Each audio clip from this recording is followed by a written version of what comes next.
പ്രാണികളെ വിഴുങ്ങുന്ന ചെടി അത്ഭുതപ്പെടേണ്ട. കണ്ണൂർ പുഷ്പോത്സവ നഗരിയിൽ എത്തിയാൽ ഈ അത്ഭുത ചൈനീസ് ചെടിയും കാണാം.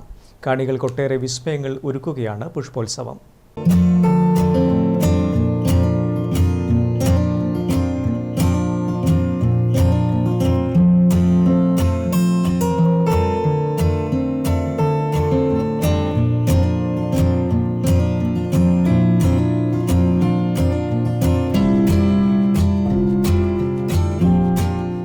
ലോകത്താകമാനമുള്ള പുഷ്പ വിസ്മയങ്ങളാണ് കണ്ണൂർ പുഷ്പോത്സവ നഗരിയെ വേറിട്ടതാക്കുന്നത്.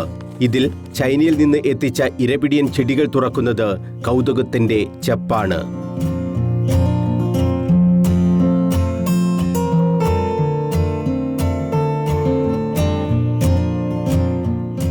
ഇരപിടിക്കുന്ന വിധം Kannur agri horticulture society joint secretary MK Mridul പറഞ്ഞു തരും. പ്രാണികളെ, കൊതുക്, ചെറു പ്രാണികളെ പിടിച്ച് ഈ കാണുന്നത് ഒരു പിക്ചർ പ്ലാന്റ്, ഇതിൻ്റെ ഇംഗ്ലീഷ് പിക്ചർ കുടം. ഈ കുടത്തിലേക്ക് ഒരു ദ്രാവകം, ആ ദ്രാവകത്തിൻ്റെ സ്മെല്ലുണ്ട്. ആ മണത്തിൽ ആകർഷമായിട്ട് പ്രാണികൾ വരും. ആ പ്രാണികൾ ഇതിൻ്റെ അകത്തേക്ക് കയറുമ്പോൾ ഈ അടപ്പ് അടയുകയും ആ പ്രാണി അതിനകത്ത് ആ പച്ചയിലൊട്ടിപ്പോയി അതിൻ്റെ സത്ത് വലിച്ചെടുത്തിട്ട് അങ്ങനെയാണ് ഈ ചെടി അതിൻ്റെ ആഹാരമായിട്ട് ആകുന്നത്. ഇത് ചൈനയിൽ നിന്ന് ഇറക്കുമതി ചെയ്ത സാധനമാണ്. ഇത് 2 വെറൈറ്റി ഉണ്ട്. ഇതൊരു വെറൈറ്റി, ഇത് വേറൊരു വെറൈറ്റി.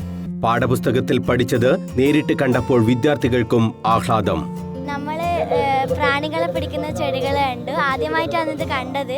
നമ്മൾ ഇതിനെക്കൊണ്ട് പഠിച്ചിട്ടേ ഉള്ളൂ, പക്ഷേ ഇതുവരെ കണ്ടിട്ടില്ല. അപ്പോൾ കാണാൻ പറ്റിയത് നല്ല സന്തോഷമുണ്ട്. ഇത് പ്രാണികളെ പിടിക്കുന്നതാണ്. ഒരു ലിഡ് പോലത്തേതുണ്ട്, അതിനുള്ളിൽ കയറിയ പ്രാണികളെ. പുഷ്പോത്സവം അക്ഷരാർത്ഥത്തിൽ കൗതുക കാഴ്ചകളാകുകയാണെന്ന് കാണികളും പറഞ്ഞു. പൂക്കളും നല്ല ഭംഗിയാണ്. എൻ്റെ ഒരു സ്റ്റാളുണ്ട് ഇവിടെ, ഓർക്കിഡിന്റെ നല്ല ഭംഗിയുള്ള ഫ്ലവേഴ്സ് ആണ് കാണാൻ വേണ്ടിയിട്ട്. സൂപ്പറാണ്.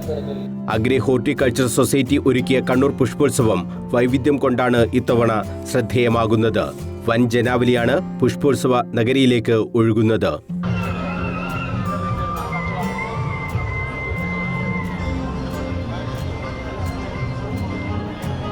വൈവിധ്യമാർന്ന ചെടികൾ, തൈകൾ, ഫലവൃക്ഷങ്ങൾ, വിത്തുകൾ എന്നിവയൊക്കെയായി നോക്കത്താ ദൂരത്ത് വിവിധ നഴ്സറികളുടെ സ്റ്റാളും പുഷ്പോത്സവ നഗരിയിൽ ഒരുക്കിയിട്ടുണ്ട്. News bureau, Kannur.